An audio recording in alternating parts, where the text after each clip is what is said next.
refer those sessions. So as I said, this is like our third session. So my name is Neeraj Kumar.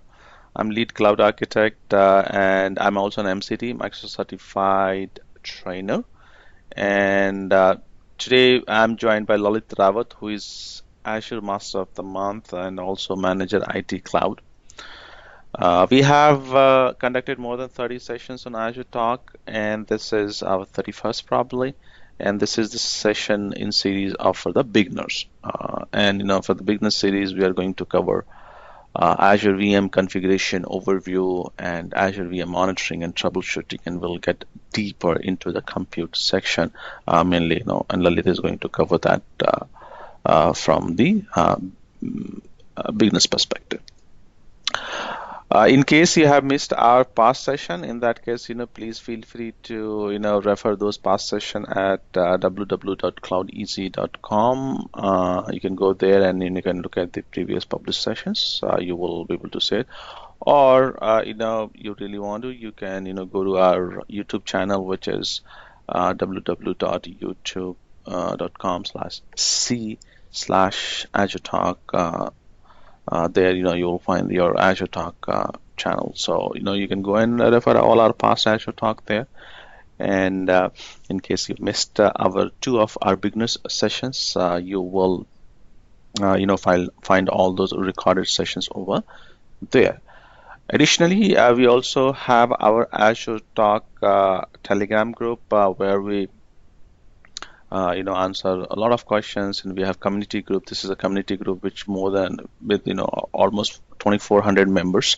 So you can post all your questions related to Azure into a Telegram group, which is t.me/AzureTalk, and you can join that group. If you're already in that group, I thank you for being a valuable member for our community group. If you're not, please feel free to join our Azure Talk Telegram group, and also share this information with your colleagues so that they can also get benefited out of it. So as I said, this is our beginner series, and Lalit has volunteered to take these sessions. And he's going to take the lead for this, and we have already covered 2 sessions for beginners. This is the 3rd session. And if somehow you missed our first 2 sessions, please feel free to refer those onto our YouTube channel, or it is also published onto our website, which is cloudeasy with EZY.com. With that, I will get into the agenda, and then I will let Lalit take the lead. So the agenda that we have today, we'll talk about Azure VM configuration. So we'll talk about Azure VM configuration. How do you configure a virtual machine, and what are different components, what are different options? You see that. We'll talk about Azure Virtual Machine monitoring. So how do you monitor once you set up your virtual machine? How would you monitor it? And post configuration. So you deploy your VM, you configure your VM, and then monitor for its health. Then we'll talk about Azure VM troubleshooting. If there is any problem connecting to a VM, any issues, anything there. We'll talk about Azure VM troubleshooting.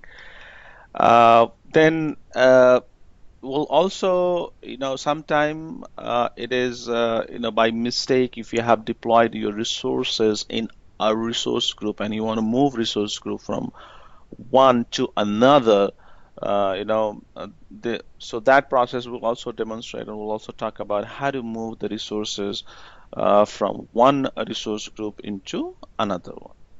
And then, as usual, we'll have Q&A, and we'll spend more time with a demo doing all this. So with that, I will let Lalit take the lead. Lalit, go ahead. Sure. Thanks, Neeraj, and thanks for your introduction, and thank you all for joining the session. And here we have, presenting the Azure for Beginners series. Where in the compute we are, covering most of the things, and in the last sessions which we have covered that how you're going and creating the VMs and what would be the prerequisite, and the same sessions will be continuing into the this after deploying the VMs, what needs to be changed and how you're from the administration prospect, how you're going to administrate your VMs and how you're monitoring your VM services, what are the services are running. As this environment is completely different from the on-premises, because in the on-premises we have tool called SCOM or some other tool where you configure an alert, but as an Azure, it seems is providing their monitoring capabilities tool and the administration effects that which you can utilize those things, and then you just go ahead and you can start it. So as starting the sessions for now, so Azure VMs dashboard, like once your VMs would be created, how the dashboard would be looks like. If you can see the connect option over there, which you can see the connect is basically it's just used to connect your VM over the publicly. When you have configuring your VM, you have a public IP address associated to your VMs, then only you will be able to connect to the publicly. If you remove that public IP address, and if you won't allow a port 3389, then you won't be able to connect. So make sure if you're just going and connecting your VMs over in publicly, these two things are really in mandatory. If you can see the public IPs is already there, it's in 40.71, 175.29. So make sure that should be there. But when you're connecting in the real production environment, it's not really necessary that you do have a public IP. And the second option is that, let's say your VMs has got hung up and you wanted to reboot your VM, and then you can see the VM is the reboot button is already there, and the restart button would be there. So just if you click on the restart, it will completely reboot your VM, which you can doing in patching, or you're doing some maintenance activity, or due to some workload your VMs got in hung up mode. Then what the options you have? You don't have an on-premise and the DC, that you just go and click and press the force button, the power force button to a server, and just hard reboot. But here you have an option called reboot. So you just reboot, and your VMs would be from the portal. Your VMs would be rebooted forcefully, and then you have an stop. Like if you just created a VM which is called as an, let's say, which is you created a VM which you wanted to testing purpose or some development, you wanted to stopped after 6 o'clock, 7 o'clock. So if you just click over here stop, then once you're stopping the VM from the portal, it will go and stop deallocated mode, which means that for instance charge will not be there, but there will be a certain charges. What are the storage is associated to that, what are the services associated to that, what are the consumption would be minor charges, but running instance charges would be avoided. So you are going to save much money on that.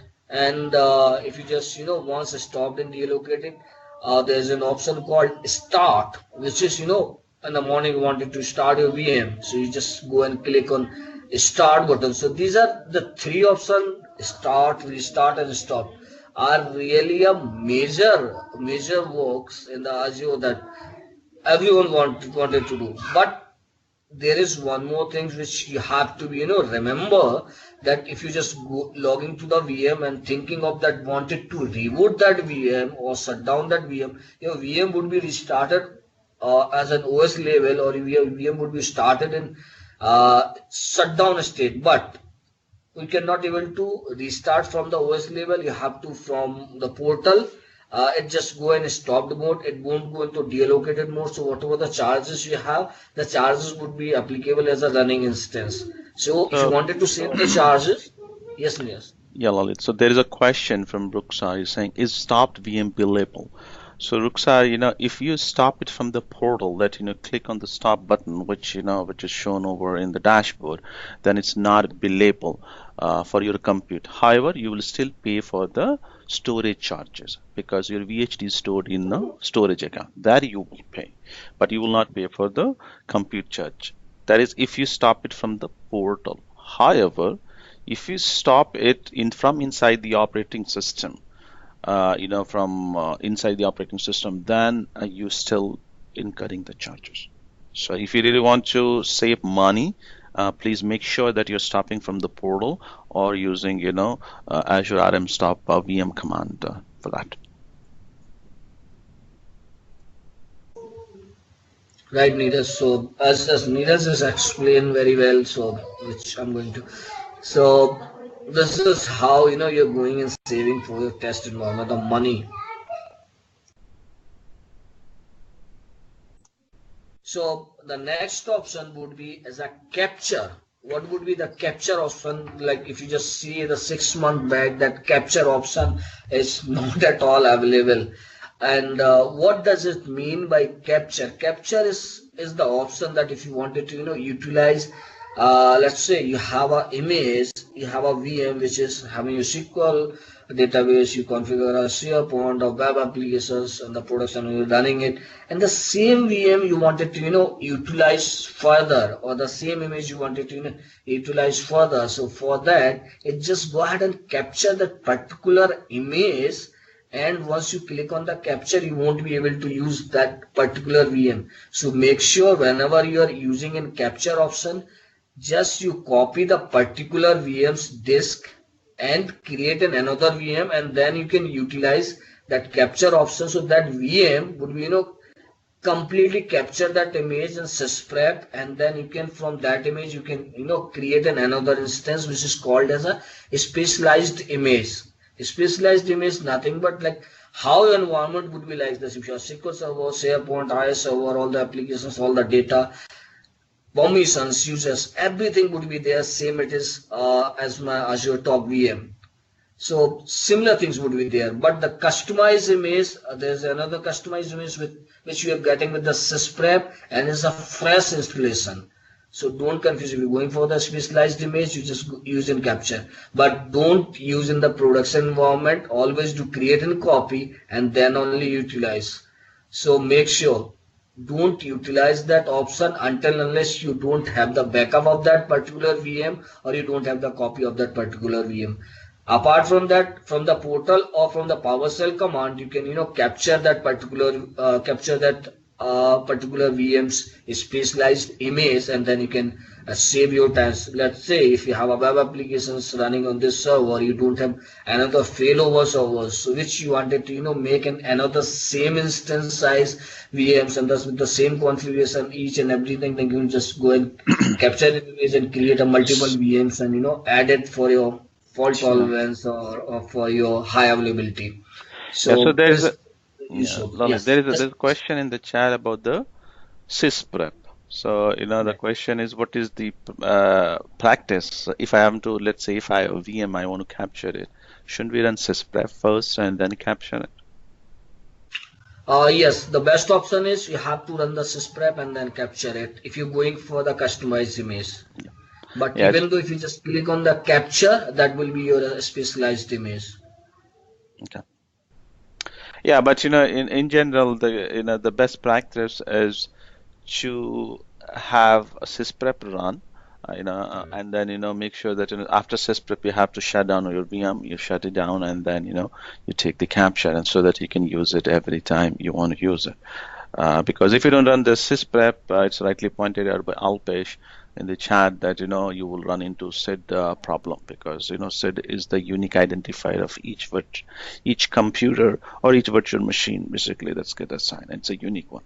So sysprep will make sure that your SID, you don't run into SID history problem or SID duplication problem. So make sure that you run a sysprep before you capture the image. Right, and one more thing would when you run the sysprep, all your ID and everything would be deleted from this from the VMs, and if your VMs is there in the domain join machine, then the domain join VMs would be automatically disjoined to the VMs, and everything would be give you the fresh image.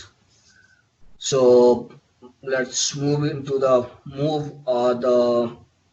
move button is just if you wanted to, earlier that option was not there, and then down the line, like 4 months back, this option is available in the portal. So what it will be used, like Microsoft is earlier, I see that couple of my colleague, and even though in the portal in our Azure Talk Telegram group, people have asked many questions that how they can, migrate their one VM to the another subscription or another resource group. I created one resource group, one VMs into the one resource group, another VM into the another resource group. But I wanted to, for billing purpose, I wanted to, move it to the same resource group, which is the department is the same. So I have to, calculate two resource groups, prices and put together and send it to the customer. So and to migrate those resources which they are aligned with the different things, so how you can move, or they wanted to move few resources to the another subscription. So how, so this is the move option. When you just click on this move option, it will give you an option called resource manager in the subscription. So it will ask, so either you wanted to move your resources from this particular subscription to another subscription, or this particular resource group to another person, another resource group. As you can see that if I have an Azure for you resource group, which I wanted to migrate my resources or move my resources to Azure Talk group, then what will happen is, like I will be able to move, but make sure that you can shut down your VMs and everything, because if they will be connecting to the services which is running in the same resource group, then there might be a problem. So make sure that you just just shut down your VMs, deallocate it, and just go ahead and move your resources. It will be easy task for you, or move to another subscription. Before that, make sure you will have an copy, or you have a proper backup for all the services. I would always recommend that before doing those task movement and all, to have all the backups and all the services, so it won't impact your production environment at all.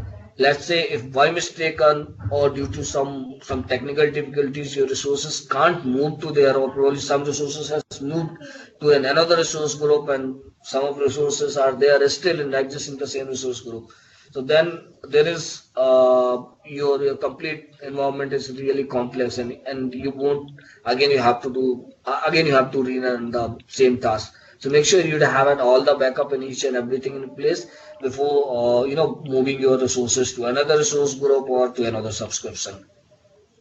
Then you'll have an option called delete. So when you just click on the delete option, only the VM instance are getting deleted.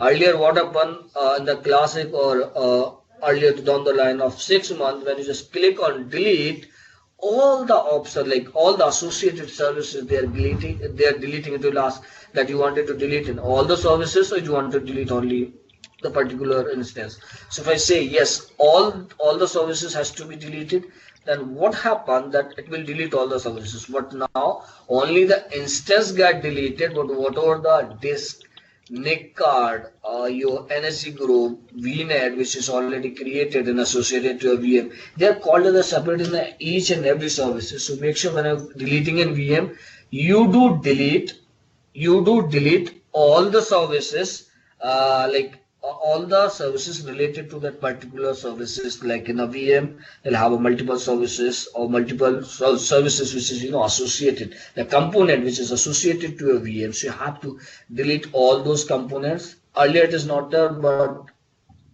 today's date only Yeah. the So instances get deleted. yeah, Yes, yeah. yes. Just to add on to top, what Lalit said, when you delete it in Classic Portal, it will delete all the resources associated to that VM.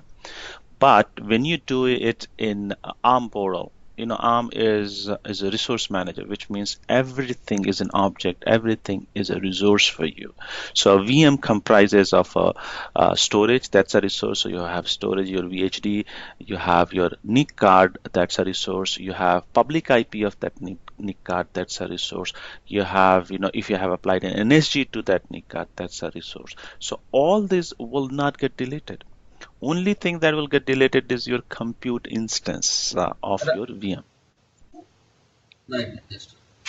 Yeah. So make Right, sure that, Neeraj. when you're deleting it, or, you're writing your own script, make sure that you're not only deleting the computer or the VM, but also, associated NIC card, public IP, NSGs, if be there. If you want to utilize NSG for something else, then you can leave it, but, make sure that you go and do the complete inventory for your virtual machine and delete those resources. Or the best thing is, put all your compute resources, for under one resource group, and you delete the entire resource group. It will make sure that deletes all those inside that resource group. Right. Go ahead. Even though there is one, helpful for our viewers and for who is, deleting that instance. Let's say earlier, I would say there was a complaint or probably there was an improvement which the people has given the feedback to Microsoft that when I delete in the VM that everything would be deleted. So here is only instances get deleted, but by mistake, if you delete an instance, still your data would be available in the disk.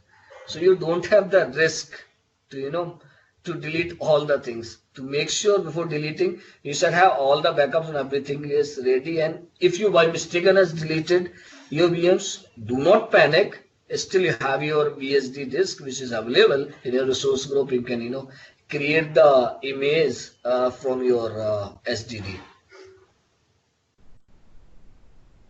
So the next option would be refresh. Refresh is nothing but just if you updated disk or if you updated some things which you wanted to, refresh, or you wanted to, see your CPU utilization or monitoring prospects that what is there. So just there's a refresh button which I'll be right clicking and doing it to my desktop. A similar way will work. And then if it comes with the VM overview, overview is nothing but the first part, it is the resource group, status is running, you have a location is east US, my subscription is pay-as-you-go, my subscription ID, computer name, AzureTalk demo, and the operating system. So Microsoft in a one page, in a VM's overview page, this is giving you a, nicely is configured and giving you that you can see each and everything, what is associated, which virtual network we have, the DNS name is configured or not, each and everything, the course which I will be using. So it is really a nice things which Microsoft has put in into the overview, and the below it is just giving you the complete monitoring, which is the major part, how much my disk read write operations are there, the CPU, memory, network, each and everything would be there. So how nicely Microsoft has presented. So even though if you wanted to see for 1 hour, 6 hour, 12 hours, 1 days or last 30 days data, you just click on those show data time, and your data would be published based on once the data would be collected from the backend services. So it's a really awesome dashboard overview over here. And Nish, you wanted to ask something? No, I think I'm good. So this, diagnostic part, I think we'll cover more into the next slide. So let's move on. Right, right, sure. And guys, keep typing your questions in the chat, because, for maintaining the quality of these sessions, I have muted all the audience. So make sure that, keep typing your question in the chat, and we will pick it up as and when possible. And I'll also try to respond your, questions in the chat itself. And if it requires you to speak up, let us know in the chat, and we'll unmute yourself, and you can speak up. But just for quality sake purpose, and I really apologize in advance, I have to mute all the audience, and I really appreciate for your understanding. Thank you. So let's move on to the next slide. Sure. All right. So about Azure Activity Log, go ahead. Right. So the next one is the Azure Activity Log, which is, basically those logs are nothing but Azure subscription activity logs, and that is again, segregated to the compute resource uh, and the non-compute resource only. So basically, what would happen? An activity log, whatever the things you are doing in your subscription, or in your Azure resource groups, or in your VMs, your applications, all the logs would be captured, and that will be coming together, and you will be able to view into the Azure activity log. If you say the compute resources, as compute resources has in your guest operating system, you will have a diagnostic log. You're running in IS application, so you have an application log. If you're running some SharePoint application, so all the logs, what you're doing inside the VMs, those logs, and the host VMs logs. And if you're deleting any resources, you are creating any resources, you are migrating any resources, you're giving permission to someone else, whatever the operating system, the CPU percentage is getting high, and those all the tracking logs, all the activity log would be tracked into the Azure activity logs, and then you can just click on the activity logs and you will be able to perform. So anything which is you are performing in your Azure subscription, which will be get logged and which has get recorded. So make sure whenever you're doing really doing something and you wanted to really get in data, so Microsoft has a policy that they will keep the 30 days of Azure activity logs, and then later you can utilize those logs, or you can store those logs to your storage account that will be charged. And then you come with the non-compute resources, which is basically we are talking about the SaaS and the PaaS model, like you have an SQL Server or Azure SQL databases, you have an web applications or application inside those logs. What about the performance of the logs, which is applications are getting, or your applications get timed out, or your SQL database is not done. So those logs and diagnostic logs and each and everything would be uh, covered, and the activity logs tracker would be keeping with this, and you will just go and click on the activity log, and that's activity log which we associated for each and every services.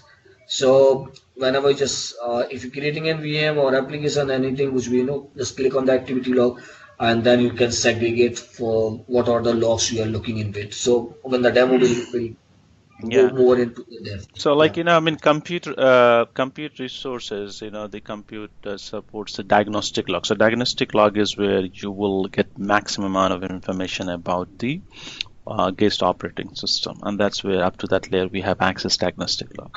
Now that diagnostic log is not only supported for compute but also supported for some other Azure services too, and but not all the services, by the way, supports diagnostic log. So there is a list which Microsoft has published. You can look at those, and I think at this point there's some 12 or 13, if I'm not mistaken, services support diagnostic log, including Azure Key Vault. So once you turn on the diagnostic log, you will be able to see who has accessed your, for example, Azure Key Vault, who has performed an operation on that, who has requested a key access to that, and you can store all those diagnostic logs into a storage account. In fact, when you turn on diagnostic log for your compute resource or for your VM, you'll have to specify a storage account. And another thing to point out here is you cannot use the managed storage for a diagnostic log, storing diagnostic log. So diagnostic log can only be stored in unmanaged disk. So that thing to keep in mind. Thanks, Neeraj, for adding a beautiful point that I've learned the new things that it can be managed into the unmanaged disk. So make sure whenever you're storing for your auditing purpose those logs for 1 year or 3 months or 6 months, make sure you will be using a unmanaged storage account on the unmanaged disk storage account, which is there available in the portal. Yeah, so I'll take a couple of questions from the chat. So like, Safal said, is it like Windows Event Viewer logs? Yeah, kind of, you're right. It captures, information, the event log information also as a part of the diagnostic log. It will in fact capture more than that, but it captures Windows Event Log and the syslog from Linux. Then Ruxar had, can we have single tool to collect? Yes, there are a lot of third-party tools which you can include. So it's called SIM tool, and Splunk is one enterprise log management system, and there are many third-party tools which you can bring in all your activity log into your SIM tool, and you put it one together. So security and I mean, it's called SIEM. I forgot the full form, but Splunk is one SIM tool which you can use that for centralized location. Then Alpesh, which storage type? So Lalit, I think I've answered that question. It's a standard storage account. I mean, you can use managed storage account. You cannot use. Oh, sorry. You can use unmanaged storage account. You cannot use managed storage account for diagnostic log. All right, let's move on. So let's move to the next slide, and we'll have those activity logs and the tools which we can, talk more into that as to add into the Ruksar questions. So here is the, Azure activity logs flow, how you can, generate an alert and how you going and configuring an alert. What are the tools would be there? So we are going to restore your data and everything which Neeraj is already covered in the Azure storage account. So let's say if you have an Azure activity log as an Azure infrastructure, if you wanted to configure as an email, so once you click on the Azure activity log and then configure, select the resource group, and it will ask you which types of logs or the alerts do you want it, and select your logs and alert and provide your email ID, and you're done with the configuration. And then the third one is Webhook. This is the third party tool where you wanted to get your activity logged to be, go into that. So you can just, there's an option for either an email or the Webhook, or you wanted to receive an SMS. This option is there, and SMS option would be mostly, it's not in India, it's in for US numbers, but not in for India number as of now is available. But for you, if you are in US, then yes, you can just click on the Webhook or the SMS. You can just go and configure, so you'll get in. Then in the activity log, if you wanted to, analyzing purpose, you wanted to, analyze your logs. What kind of logs are there? Because and if you're running in resources, there is in thousands and probably lakhs of logs which is generating in a day.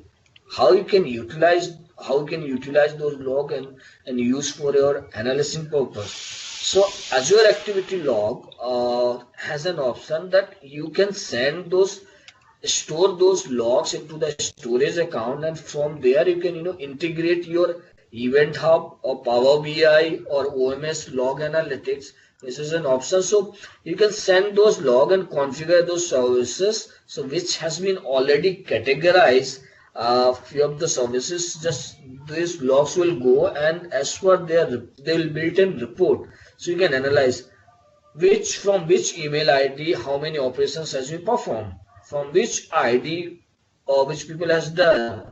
When Microsoft, what they did in Microsoft are automatically rebooted, and Power BI will get an ID. Event Hub. Event Hub basically, as Neeraj told us, SIEM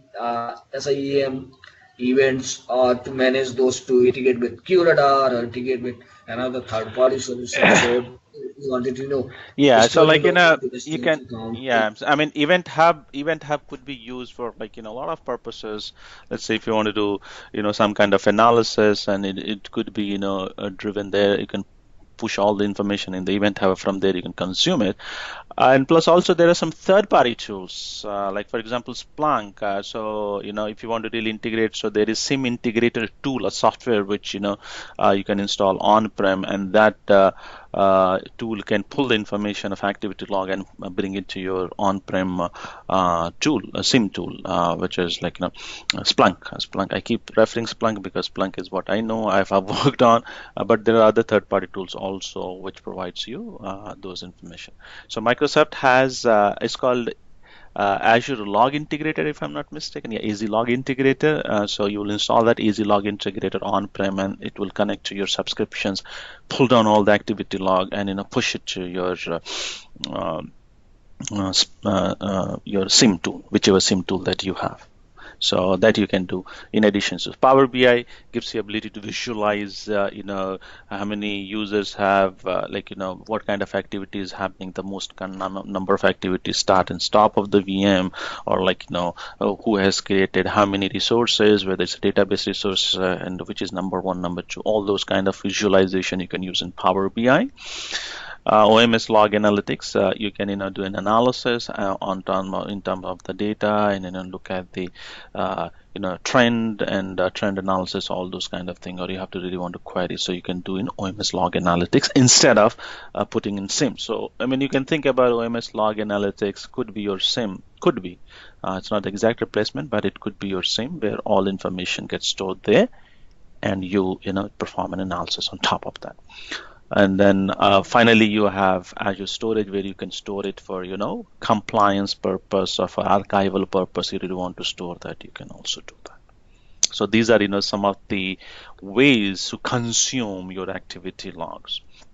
And then these are some of the resources using which you can interact with it. How do you interact with it? So obviously on Azure portal you will be able to see the Azure activity log. With PowerShell also you can pull down those information, or you won't see it, you can do that.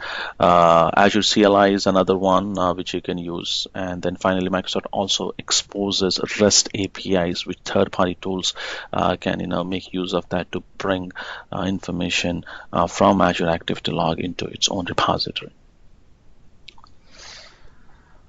Right. So basically, those are the portals and the PowerShell and the command line CLI as the Azure REST API.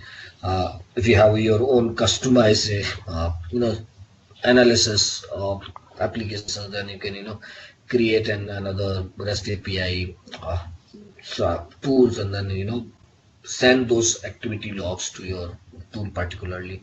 So which this is how the activity logs flow will work, and then you can analyze those things. Each and everything would be your under control.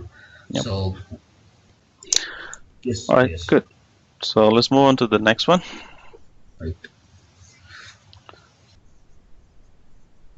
And this is for your Azure VMs monitoring slide, where we are covering that Azure VMs monitoring tool. So we are talking about the default monitoring tool which Microsoft has, which is an Azure Monitor, and you'll have an application inside. You'll have an log analytics, which we already talked about much into log analytics. So Azure Monitor, what it does basically, it just check your health resources of your region, of your VMs. You can configure and another, you can configure an alert. Let's say Microsoft has some maintenance plan activity, and those planned activity would be you will be able to see into the Azure Health, and as a part of Azure Monitor you can configure those alerts.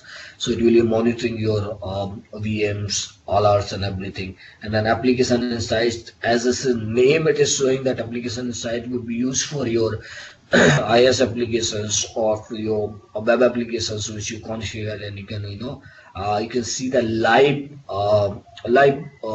views of your application, where how many hits are coming, where it is getting failed, and how it is getting failed. So completely, even though you can analyze your code as well, and the log analytics, which is we have already talked about that, how going in and tracking those logs. So the metrics which I like much, and it's been recently launched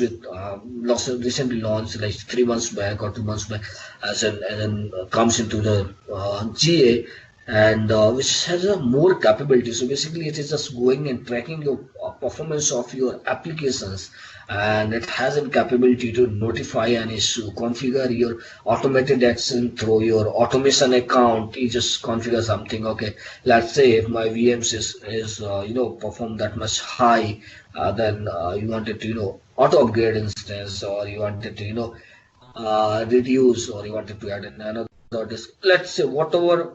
This is just an example, may not be capable for that, but it's just an example that, let's say you just configure, okay, you wanted to allow, once my CPU utilization getting high, okay, what services you wanted to stop. You stop the services, or you wanted to allow those things, the configuration, your automated action. You wanted to archive those Azure metrics log to your storage account, that has also that option. So best way to you just go and archive those logs and use for your logging, tracking, and auditing purpose. Let's say the metrics is a loss, like you have an auto scale and the notification engine. As I have already told that if your CPU is getting utilized, let's say you just put some parameter and it reaches to those 90%, 90%, 90% CPU RAM memory, then auto scale to the next version, or auto scale in another VM if you are in the high availability. So it does do with the use of your automation account and your automated script. Then notification and engine, when your performances goes high, it will notify. And then if you wanted to send those log to your application insight and OMS log analytics, events up in Azure storage. So it's just for 30 days, this is free, and after 30 days, if you're just keeping those logs, it will be chargeable. And then the whatever the tool which we have already discussed is as a part of log analytics, which we can say is an Azure portal, PowerShell, and the CLI and REST API, which are the tools which you utilize and export those logs, and you can connect and analyze through your those tools, the monitoring tools. Anish, you wanted to add something? No, I think you covered it almost everything, right? So for Azure metrics, it will look at the performance of your VM. If your CPU utilization is more than 80%, so it will track the performance, and if it goes beyond 80% for 5 minutes, it will send you an alert, and you have an option to send an SMS, email, or call a webhook. You can also configure automated action as a part of automated action. Let's say you want to create a ticket, so you can have a webhook published for creating a ticket, and you can call that webhook. So that way it will create a ticket, it will notify your incident management team, and that team can look into that. Or you can also set up auto scaling if you really want to do that. So the Azure metrics is where, like, it's everything at one place. You track your performance, take an action, or first get notified of that, and then take a automated action. So, and you can also archive all this information basically into your blob storage for archival purpose or for reporting purposes. All right, let's move on to the next one. Let's move to the next slide. Yeah. I think this is the same. Yep. Azure Virtual Machine Troubleshooting. Yes. So in the Azure Virtual Machine Troubleshooting, we are covering the more part into the demo. Just give me an overview. That how we are going and resetting the remote desktop configuration and the password, because let's say the people is complaining and okay, I just forget my password, how I can go and reset. I didn't see any option over there as it is a virtualized layer, how I can if it is on premises, they'll put some CDOs and some USB and then reset the password, but how it will be. So Microsoft has an option that you can reset your desktop configuration when you are not able to take in remote. So it will reset the remote desktop services, and then you can go ahead, and there's an option called password reset. So you can reset the password, and then if you have a network security group like NSG rules and the endpoint, the cloud services endpoint, which you wanted to associate, you wanted to allow, then due to those you're not able to connect to your services. Let's say the you have installed a SQL server, but if you don't allow and put 1433, then how your SQL services will be connected outside of the cloud. So that is a major role which is just going and configuring into the rules and the network security rules, or you're adding a cloud endpoint, which is a part of classic. And you can how you're going and reviewing your console log, and then how you're going and resetting your NIC for VMs and the VM resource health, how you're going, and then how you're restarting your VM. Let's say your VM is stuck, and then redeploy your VM would be the another steps, and people have no question on that. So when you redeploy an VM, only the temporary disk data would be deleted, not whatever the data would be presented. Let's say you did some patching, and if your patching goes wrong, and then your VMs is not coming up, then in that case you can utilize a redeploy. Redeploy will only do delete the data of your temporary disk which is coming with the your instance, but it will not delete or harm your data which is already resides. So make sure if you're doing anything, you have a proper backup in each and everything, and then you can use and redeploy as in Microsoft says. So let's move to the demo part. Or we wanted to add something.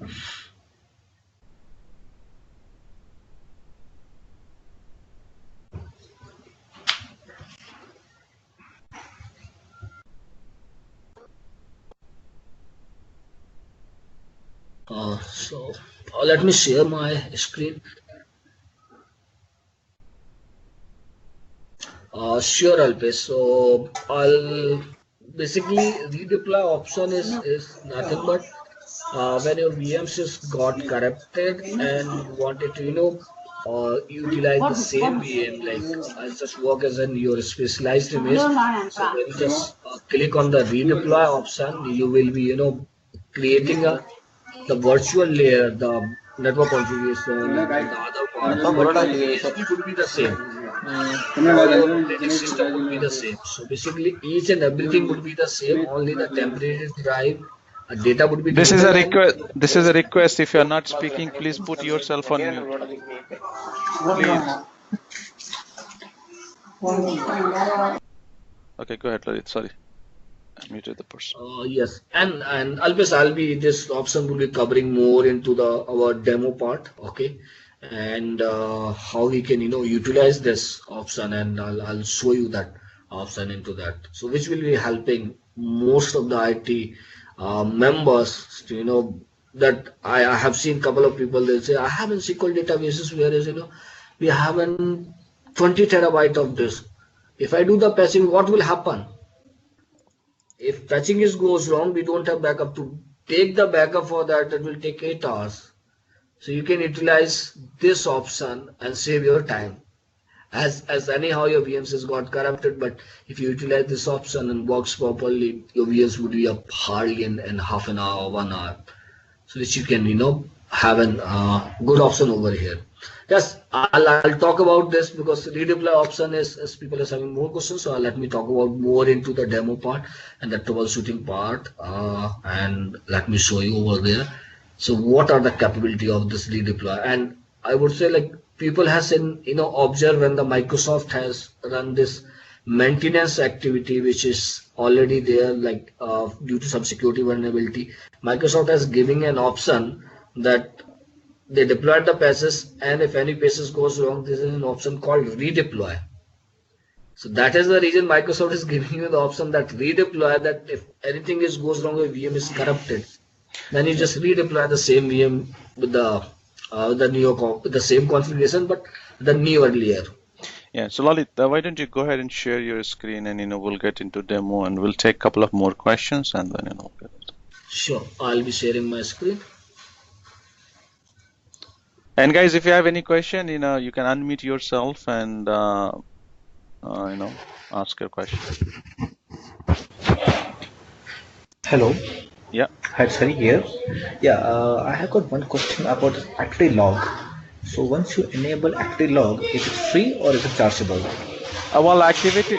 Sorry, I'm getting a lot of background noise. Guys, if you're not speaking, please. Yeah. You got the question? Yes, I got the question. Yeah, sure. So activity log is, by default, it is there. Microsoft is making sure there is an audit trail of who is doing what. You will not get charged for, activity log. However, you will get charged for storing it. So for example, if you store it in storage account, then you will pay for the storage charge. Or, if you're sending it to Event Hub, or if you're storing it to Log Analytics, or you're sending it to Power BI, then you will get charged, for that. But otherwise, in general, there is no charge for Azure Activity. All right. So, say for I want to set an alert, say for CPU goes high or RAM goes high. So in that case, it's free or it's charged in Niranjan?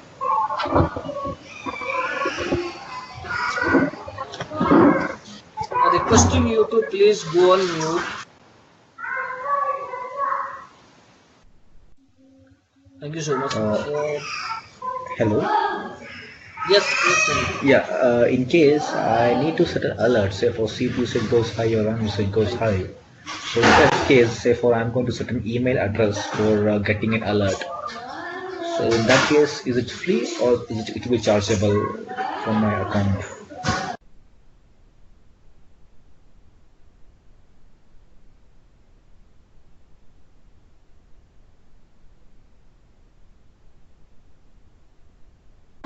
Hello.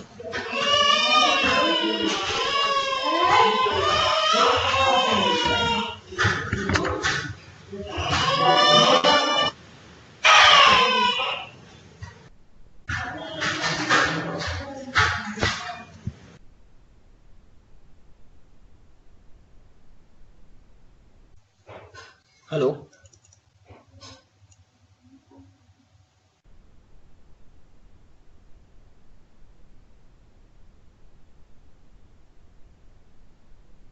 Right. So you can put your questions. So let me just talk about in the activity log whenever you're setting up your things, that won't be any charge. Okay, Microsoft is giving that option that only for 30 days, and when you're restoring for retention period for 3 months, 4 months, or to that, it will be charged. And okay, any other questions we have?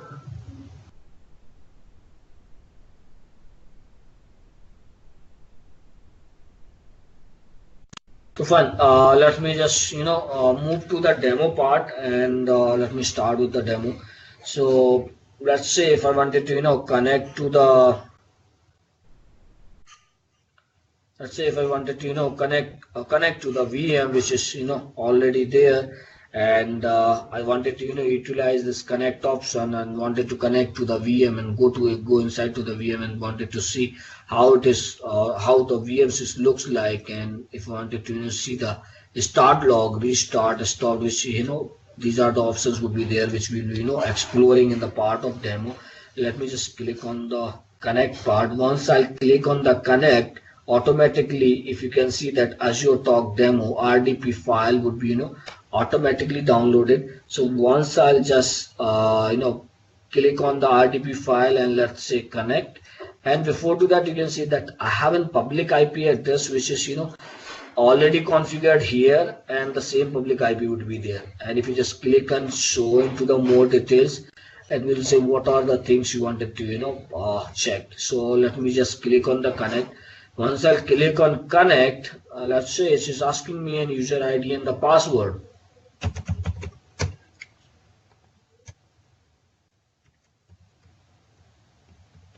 So just you can put the password over here. So Lalit, there is a question about what is update management, which is in previous stage now. Is it for patching the instance? Answer is yes. So that is for Yes. patching the update, applying the update to your VMs. So now I'm able to connect to this particular VMs which is already running for me, and as I've been shown, then this option is disabled as your VMs is running, and if you wanted to restart your VM, just go ahead and I'll just click on restart my VMs. So it would give you that you really wanted to restart. As I'm presenting in demo, I don't want to restart my VM, so as of now I'll say no. And then if I click on stop, it again asks me, do you want to really stop your VM? So this notification would tell you how you wanted to restore VMs, and you Yeah, just click on maybe the you can just show the stop. So guys, when you click stop from here, it will show the let me status. just Yeah, it will show the status as stopped, deallocated. Remember, when you shut down from inside the operating system, it will show the status as stopped. Whereas if you shut down, sorry, not shut down, stop from here, from the portal here, stop, it will say stop, then in bracket it will say deallocated. Make sure that whenever your VM is always in deallocated state, stop deallocated. That's only when you will save money. But if it only says stopped, you are still incurring the charges. And that happens when you're shutting down the VM from inside the operating system. And you can see it says deallocating, right? On the top it says deallocated. So make sure that it's in stop deallocated mode. Then only you will save the money. Otherwise, you will still incur charges. right, yes.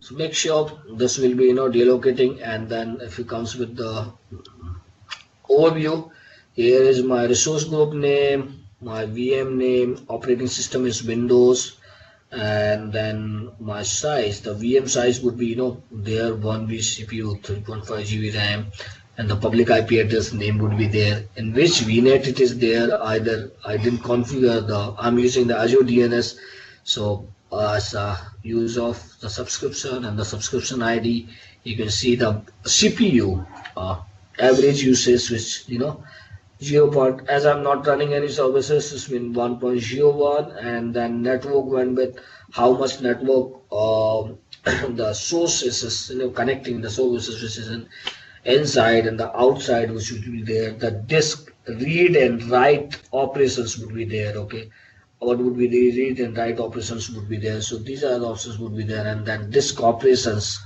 would be there. So what are the things are there? If you just click on this particular, it will be coming to your metrics, which it will show you much more into the details, and you can select those services and tick those services, and we will segregate those particular. Let's say I wanted to read and write operations per seconds. Let's say I just wanted to remove these things. I Yeah, don't so want that. Ravi Raj has a question. Can we see memory utilization? Yes, Ravi Raj, you can see in fact all kind of performance metrics which you would rather gather on any operating system on-prem also. So you will be able to see all those details here.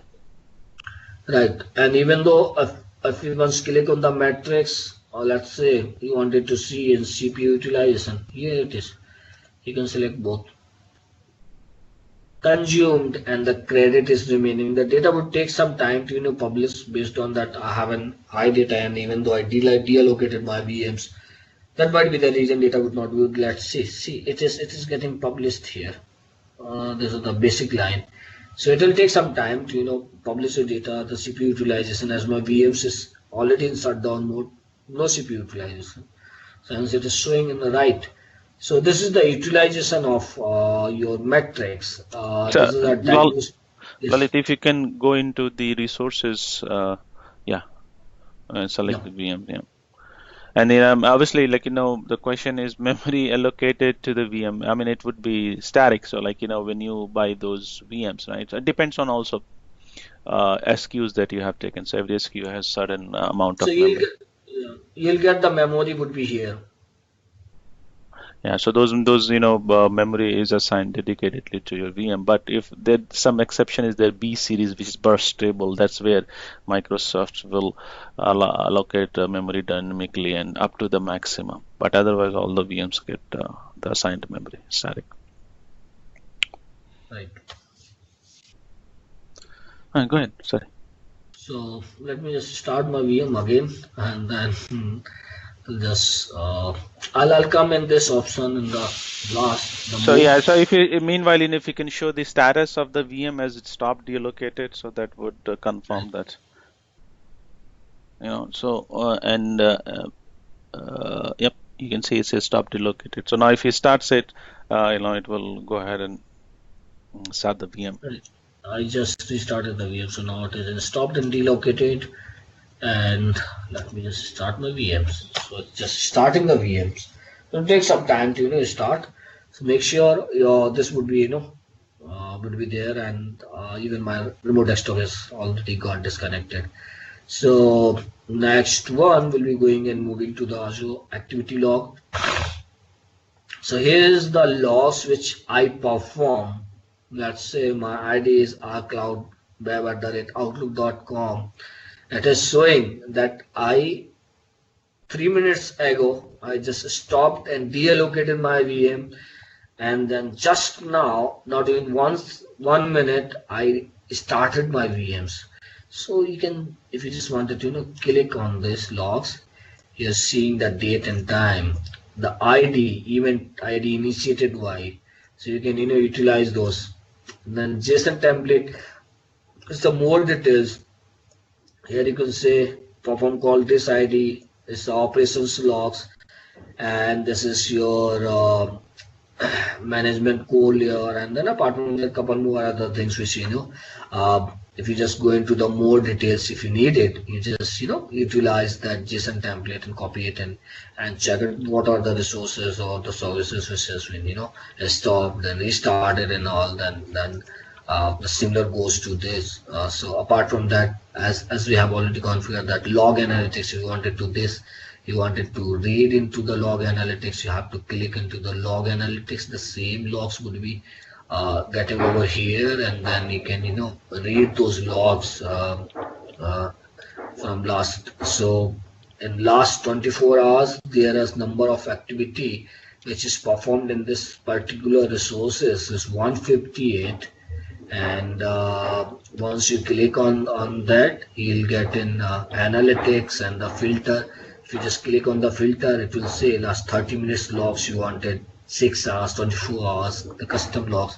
So let's say here it is saying that, okay, the resource activity log, resource with the activity logs group status, how many groups are logs, the activity we performed that got succeeded, how many activities are started, and what are the acceptable activities for Microsoft. So let's say if you just click on the accepted, so basically when it does not meet the parameters, it will say that this is not. So these are the activity which I perform into the operating system accepted, and the Azure activity log, the callers, operations, labels, everything would be there. And here is an option to configure. If you just click on the Power BI, you'll get in some Power Query, and that query you have to click on query. This query you need to run into your Power BI, and then you will be able to see those logs. If you wanted to create a new rule alert, you just go ahead and then create a new rule over here. Okay, and then if you wanted to click on the analytics, so it will be directing you to the log analytics page, where just take some time to hold your applications, and those things would be there. So let's say here is an Azure activity logs, which is the query you performed. You can say it will be these are the operations logs. And apart from that, if you wanted to check some activity security alerts which is there, if you just click on this particular alert, the data would be shown over here. If you wanted to check this into the chart, you'll get in the chart. As I don't have much activity logged into there, so these are the chart line which you can utilize and then combine those logs. So which you have to click on run, and once you run it, the query would be run, and then you'll have a chart and everything would be here.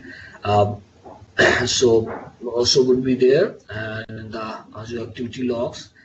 And if you wanted to click on the advanced analytics, this is again getting into your activity logs, where going in and you're utilizing that particular advanced analytics. So if you wanted to refresh, if you wanted to save and search, click on that. So how it will as a favorite, it will be utilized. So this is an option for log search, and this is an option for your Azure analytics. It is showing Azure demo IP, and then my subscription, and then AzureTalk demo. What are the things has been performed into that particular setups, and then either it is information, the security task, right, the recommendation would be given. The time, basically you will be able to find the time, which time those activity has been done. So it has much into, or if you just go into the deeper, you'll get more deep knowledge into this. So which will be covering some times of the complete the separate monitoring session. Then let's move to the access control, which is an IAM, which is identity access management. As I have been, I have only 3 rows. If you wanted to, allow only to the one user. So for this PM, you wanted to, give an access. Just click on here, and let me just, select my friend Ashish, name over here, and I will just assign in role. Okay, only for virtual machine. It will say pay as you go. The resources for Azure for you, and the role would be contributor. I don't want to give this, and then I wanted to select this ID.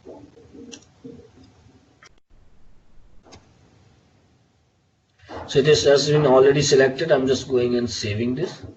So once I click on this, Ashish Gupta only have an access for only this particular VM. It does not have access for the complete. So how you manage your access through RBAC? Okay, only the VMs, nothing much. So each and every sources, I think you can go and watch my session, which I have already covered for RBAC, and then we'll be covering soon in the beginner session part. And there's the tag. If you wanted to enable the tag, let's say I have a resource users. So basically tag is nothing but just used for your billing purpose. So if you tag each and every services in your resource group, so you can filter those web application, sorry, you can filter your those services pricing, what could be the charge for which service. So you can filter and you can segregate in those things. That means apply and filter, and then you'll have an diagnostic here. So diagnostic solves the problem. Basically, Microsoft has combined a few VMs solutions, which is in troubleshooting prospect, or if you have a recently activity or your resource health, it is saying is resource health is available, and then you have a recent activity here, the solution common problems, which is comes into the troubleshooting, and the normal problem which is already there. So the settings, this I will be covering you into the next session, and the operations part also would be covering into the next session, how you can auto shutdown, backup, the update management, which is, and the inventory and the change tracking in the system, which we know would be in the separate topics, because anyhow we are running out of time. So let me just cover up the monitoring and the troubleshooting part, which is already a wider, but I'll make sure that we'll be covering into the next session. And then if you just click on the metrics, you will be able to see all the logs and the metrics which will be there. You just go and select that. You can analyze your VMs. What are the VMs would be there, and the services which I haven't already. So these are the CPU, network in and out, and each and everything you can add in metrics alerts. So if you just click on the metric alerts, it will come into the add rules.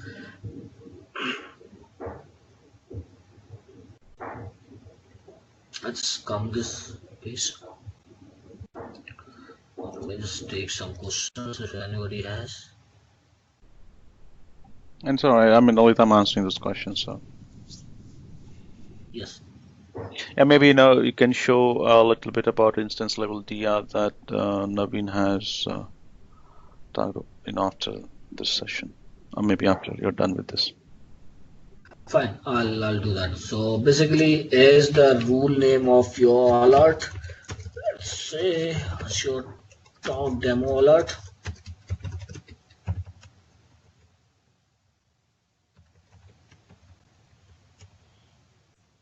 Description, I would say CPU. Yes, sir. And the metrics alert on then the subscription, which I wanted to show resource group. You can select resource group, then resources. Okay, I would say my VMs, CPU utilization. If you just click on the resources for each and every resource, like you can see the demo IP, you can see the blob, the queue, tables, and the files. For this also you can select those things. So let me just select my VM. That is showing the CPU percentage utilization. If it is condition, if it is greater than or equal to, then less than, and less than or equal to would be there. And the period.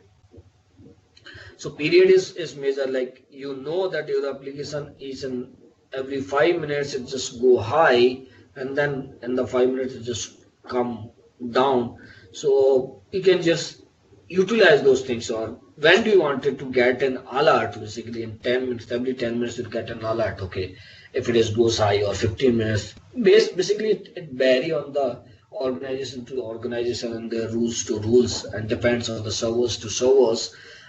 So let's say if you wanted to select in 5 minutes, if you just click on the notify to owner, contributor and reader, so whatever the users are there, owner, contributor and the reader, which you have an already in subscription access, this will get an alert. Apart from that, if you wanted to add in a new alert, let's say AzureTalk at outlook.com. If I just configure this email ID, you get an alert. Here is in webhook, which is the endpoint where you wanted to send those alerts to your particular SIEM solutions. You'll just configure those webhook, otherwise it's not necessary. If you just click on that link, you get it. And if you just click on take an action, what action needs to be taken, so it will route to your into the runbook, where automatically you will have in the sources. Let's say if you wanted to enable the runbook, and what the runbook which you wanted to restart the VM, stop, scale up, scale down, and you wanted to remove the VM, so don't select that remove the VM. Always you can say okay, restart the VM, which account you have to configure an account. Let's say I'll just as a demo part I'm doing it, but make sure whenever you are configuring this, make sure you just get in touch with your higher person, and then configure this alert, your manager or someone else. Don't use in the production environment. And then again you will have in logic apps, so scale a logic app. If you wanted to have or run a logic app, if you just configure something, then as I don't have any logic app, so I won't have this. And then I'll be just clicking and OK, and then alert would be generated.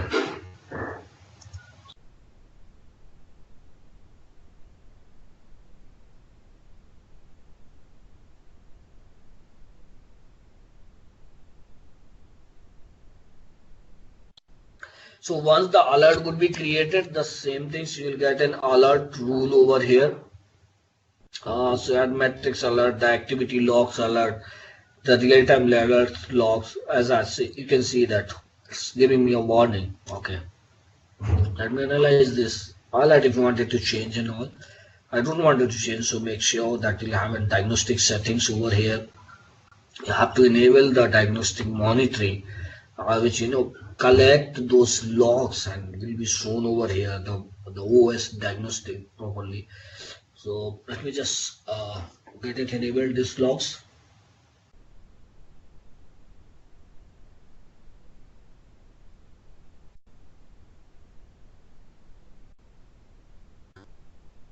So once those logs will be get enabled, we will be able to do the performance counter logs, what are the customs would be there, and then the agents would be there. And then let's just complete this one, and then you'll get a recommendation over here. What are the logs, which is a Microsoft advisory which is running, and it will be giving you the recommendation that it is showing that you don't have an availability set to be configured, so you wanted to configure an availability set, and it is giving me a recommendation. The impact, if you just click on the security, which is giving me a total 5 impact,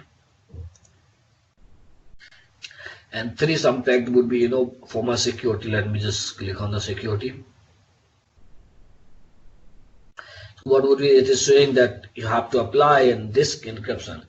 It's again a time to discuss if you wanted to apply, and the disk encryption would be good if you don't want to if you're running some test or some dev environment, or which is not in the production, why you wanted to encrypt those disks and do it. So if you wanted to really updating into the production of you're seeing that your data is really critical, so just go and utilize those recommendation, and you can add the vulnerability assessment, which I didn't do it. So these are the internet facing endpoint you have. So each and everything would be, there that you'll be getting over here. And let me just come back to the activity logs, which we performance counter. So it is showing the performance counter for the metrics, and each and so the data would be reflecting down. Then you'll have a log, so you can configure in IS logs and where you wanted to, the field logs and the applications log which you wanted to enable, all the labels critical or warning. Let's say I wanted to enable for critical, then the trace what are the logs would be there. So these things you just go and save, and then you can activate those logs. What are the crash dumps or the memory dump crashes, the processes you wanted to add those processes here. Just click on that and add those process monitoring over here, storage name container. We wanted to store those logs. The sync, if you wanted to application inside sync, the data will go to the application inside, and the what are the agents are running, the storage account, and the disk quota would be here. And you wanted to configure an agents, so you just go and check your data percentage and the disk quota which is there in already in MB. The diagram, you'll get a complete diagram of your particular VM, what are the services are associated, and which is editable. So if you can just click on the AzureTalk demo, the public IP which is there, the Azure for you, the AzureTalk OS disk, and then NIC card and everything, and these things are really editable. Just click over here, you'll get the properties over here. So let me talk about the troubleshooting part. So once you click on the boot diagnostic settings, you'll get a screenshot of your VM, so you know what is the current situation of my VMs. Okay, if it is showing 20th January 518, so till that time it is not rebooted. And here is in activity logs which is perform in this when it is being started, so you can copy into the download the log series over here. And here is the setting option which you can enable the boot diagnostic log and storing into the same storage account. You can change the storage account, and that comes into the reset. So this is an troubleshooting and major steps that, let's say if I forget my ID and password.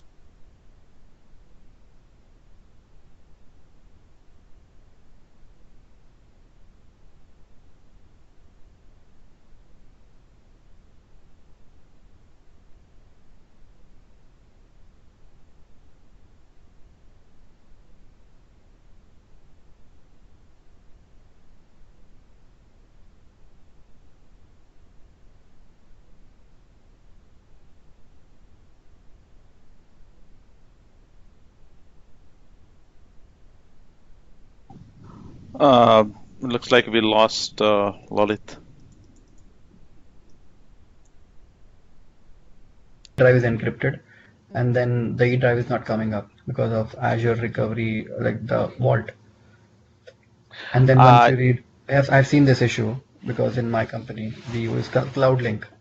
I don't know if you know CloudLink. CloudLink is a software which keeps the key on-prem because our client is a government service agent in New York, so they don't allow us to keep the keys online. So what we have using our CloudLink is a software. In that software, we usually keep the key on-prem. So when we reboot the VMs, sometimes the disk doesn't come up. So we have to redeploy that sometimes. I mean, because of the software issue, but I still didn't get how much time, how much lag is in the temporary disk. You know what I'm asking? Yeah, so I see Lalit join. Lalit, you can go ahead and share your screen, and there's a question about redeploy. So we'll try to answer. See, I mean, as far as encryption is concerned, I'm not sure how redeploy will play with the encrypted disk. If you lost an encryption key, I'm not sure redeploy will fix it for you. Right? Yeah, I mean, basically it does. I've seen it. We have done it 100 times because of the CloudLink, but I have no idea in the background how does it work. So I So just wanted to see know the for concept cloud, fully. see, but again, you have access to keys. I'm saying you lost the keys, right? No, I have the access to the Yeah, keys. so if Yeah. you have access to keys, that will work. You can take backup, you can restore anytime. But if you lost the access to, I Then it will be a misunderstood. different story. Yeah. Yeah, so I misunderstood. So I mean, as far as redeploy is concerned, if you have access to keys, redeploy will work without any problem. So Lalit, the question, it's Alpesh, right? Yes, Yes. correct, Neeraj. Yeah. So Alpesh has a question is, how far we can go back when you redeploy in the temporary data? Is there a, So limit for? basically, no, you can't go a long back. So what is your current stage of your VM would be there. So the same stage of your VM would be there. So as Microsoft is already saying that the temporary disk would be, giving for you to, store your only the temporary profile or the for it is utilizing for your fastness and then keep some data which your applications logs or other things. So that will be used only for those. You cannot utilize that to keep any data at all. So make sure when your VMs is got corrupted, the recent data would be there. But it does not mean that you can go back for 10 days before. Yeah, So I see. basically, how the Okay. redeploy will work, let's say if you have this VM, so now your VMs would be hosted in A. Then what when you just click on the redeploy option, what will happen? Then it will migrate it to the B host.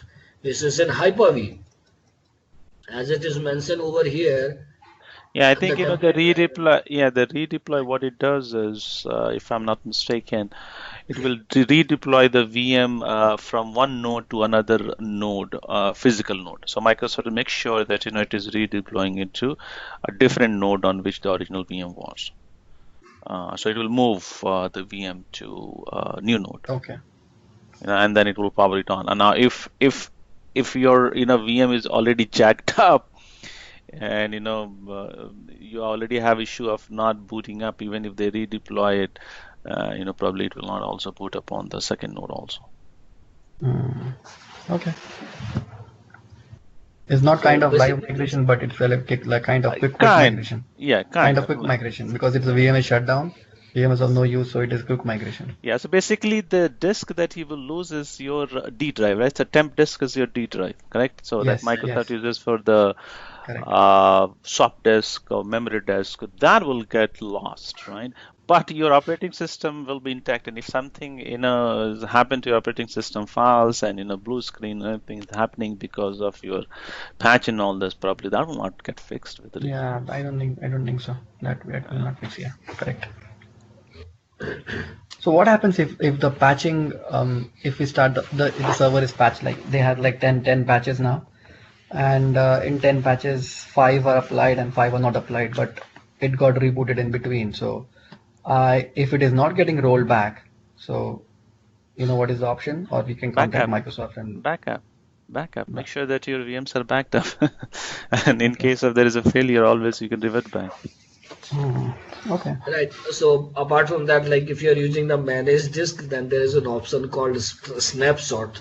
Oh yeah, So snapshot. Yes, yeah, correct. so basically you can utilize the snapshot of your VMs which are only a use that option would be visible over here. Yeah, but as enterprise level solution, I'll never recommend the snapshot as a backup solution. Always go with the backup solution. Right. So you use, Azure Backup, which is part of now Azure Site Recovery Services Vault. Okay, to make sure that your VM is regularly backed up. Snapshot, could be a last resort, but that could be another option of backup, but that cannot be the only option, or that shouldn't be the option. Yeah. Got it. Would have always a complete backup of that particular VM, and then if you wanted to initiate a snapshot, would be fine. Right, Nidas? Yep. Okay. Thank you Oh, guys. yeah. You're welcome. So then, apart from that, the redeploy option, then if you say that the supporting mechanism which you can find over here, that if you wanted to create any cases, then most of us like we know or utilize this option. So here it will ask you to a support plan which is already I don't have any support plan as of now. I'll say under this the options, then problem, and then you can create and connect to the Microsoft site, and you can utilize your Microsoft support. And then if you have any issues, any concern or anything, you just go ahead and work on those parts. So this is I'm done with this, and the last option would be let me connect and move my resources to the another resource group. So when I just click in another resource group, so it is showing me that okay, what resources do you want to really move. So if I wanted to click this, all the resources, all the storage account, and this disk is already utilizing, so that cannot be moved. But this VM resources to be moved, and then if I select this, alert rules and everything, and I wanted to select, it is giving me an option, okay, to move. I'll say yes, I understand. So make sure before click on I understand and click on OK, make sure you have been properly backed up all the services, this data and everything. It should be your inventory has been completed before you're utilizing this, and then once you click on OK, your resource will be moved to the next resource group. And the same things would be there for the subscription. If you just click on the subscription, as I don't have any subscription, it is giving me also the same things would be give you an option as a resource group to utilize this. If I'll just click on capture here, my image name, I'll say, see, it is really coming as an image. So, and it is giving, before creating an image, use Sysprep or generalize to prepare Windows guest OS for the virtual machine. If you create an image for a virtual machine that hasn't been generalized, any virtual machines created from that image won't start. Yeah, So I think make that was, sure, yeah, so that was the question, right? So one of the gentlemen posted in the chat, make sure you do a sys prep, and you have to do that within the operating system. So you go into operating system, run sys prep /OOB, BCD basically, that's the command that you use. And then you run with the O/OOB out of boot experience. So there's different parameters that you can pass on. Once you do the sys prep, make sure that you shut down the VM, and then you do a capture from here. So you can do that. So it's basically you'll use it to create a golden image, right? So let's say you have created a VM, you install all the operating system and software which your company typically deploys, and then after that you can run a sys prep and then take a capture of that. right. So there's an option that, because once you run this image capture and image option, you won't be able to start your VM. So if you just click on delete, it will be automatically delete that particular VMs, and then your image would be available. And if you just click on create, it will start creating an image.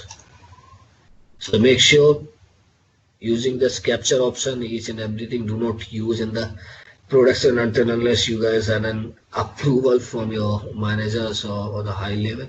So, and if you're doing so, make sure you have been backed up this VMs or those services properly. So this has been even utilized for your troubleshooting. The capture option will be utilized for your troubleshooting purpose. How it will be utilized? Let's say your VMs has got deleted, and then let's say, sorry, your VMs has got hung up, or let's say that OS has got corrupted, and then you wanted to create a new VM. Either you can create a VM using that, you can just click on the capture and then capture that particular image and then do it, or just click on the disk, and from the disk where that disk is stored, from that you just go ahead and create an image from the disk. So make sure these things would be there and would be utilized.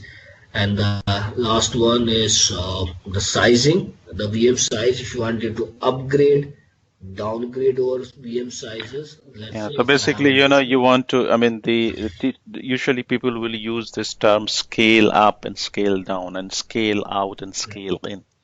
So when you change the size, when you change the resources of one VM, it is called scale up, and depending on whether you're providing more resources or you're reducing the resources. So the size is where you will do a scale up and scale down. Now this does require a reboot, right? So if you do a scale up and scale down, it will require a reboot. It will reboot your VM.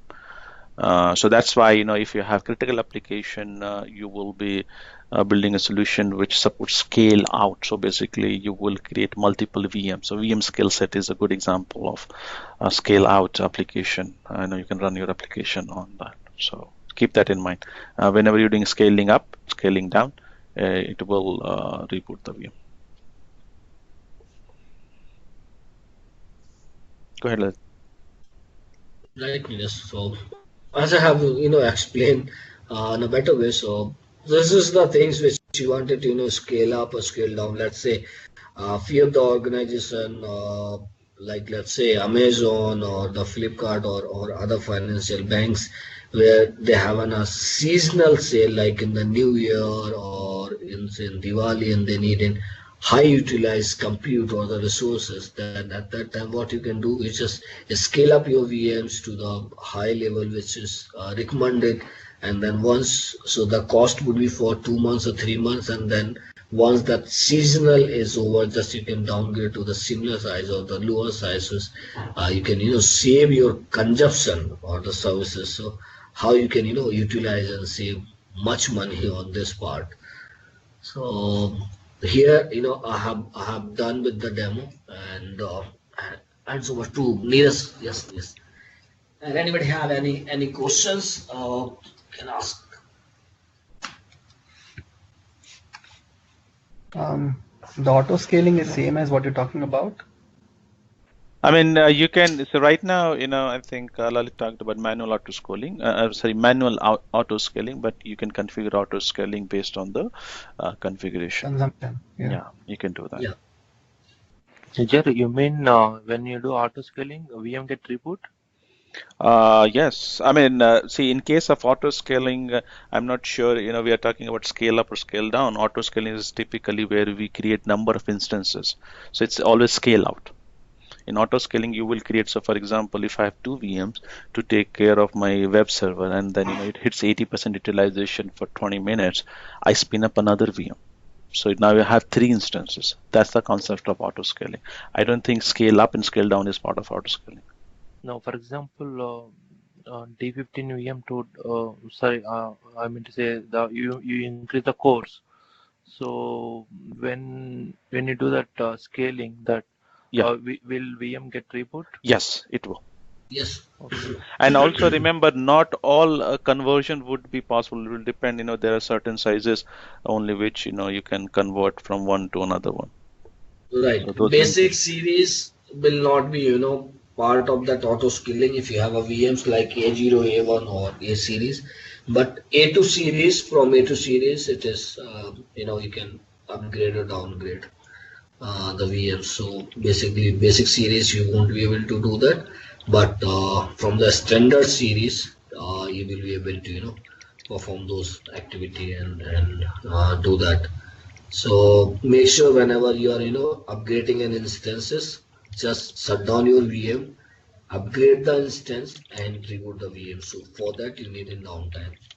Would be the best practice, because if you are doing into the running VMs, there might be a chances that while updating this, something is went wrong in the background of the Microsoft, or let's say something is goes wrong, then unnecessarily there is a risk. So make sure you just completely shut down your VM, upgrade your instance, restart the VM, and your instance will be and it will be restart. It will be very fast.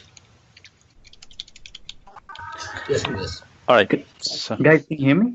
yeah. Yeah, quick question. This might be a silly question, but how do you mentioned backing up, is preferably better option than capturing this. How do you do like a backup to your portal right now? Can you show me? Sorry. Can you repeat it? I missed your last part. Yeah. So my question was just a backup. How do you back up So yeah, so that is, you have to create a backup vault, as you say, ASR or Azure Site Recovery Backup Vault, and from there you will download an agent and you will install that agent on your VM. That's one option. The second option, you also see the backup in the operations. So if you can click on that for me, Lalit, backup, yeah. So from here also you can, configure your backup setting for your VM. Okay, it will ask, as I don't have any existing backup, it is asking me to create a new backup vault, right. which I'll give you in the source group and the backup policy which you wanted to, make the retention, the Right. new or the daily policies when your system, that daily backup when you wanted to, configure it. Right. You just click on the 12:30 a.m. and choose the time zone Right. and click on OK. And Right. you can enable the backup. Once you click on enable the backup, it will validate and it will submit the deployment and agent and everything would be Yeah, so this is one option, right? This is the individual Right. VM level. Right. Otherwise, you can create your own recovery service vault, and then from there you can download the agent, register those agents on multiple VMs. Both Okay. options. Sounds good. Thank you, guys. You're welcome. So I think, we are 12 minutes past our allotted time, and I know we had a hiccup, connection hiccup. So I really appreciate everybody staying back, though we did lose some audience, but I really apologize for that. That's not something that we could control. It's a technical glitch. So I want to thank you, everybody, for joining our session today. Please make sure that you spread word about our Azure Talk.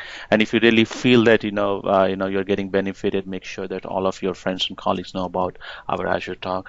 Also, please do ask them to join our Azure Talk Telegram group, which is t.me/Azure Talk. And I will be publishing this session onto our website, which is cloudeasy.com. So in case anybody missed it or any session, you can always refer that, or you can also visit our YouTube channel, which is Azure Talk. On YouTube, if you do a search, you'll find it, or you can youtube.com/c/Azure Talk. That's where we'll publish all the videos. So thank you once again for joining. Major. and thank you so much for joining and into this session and have a nice day, good evening and good night. Thank you. Bye. Thanks a lot. Thank you so much. Thank you, guys.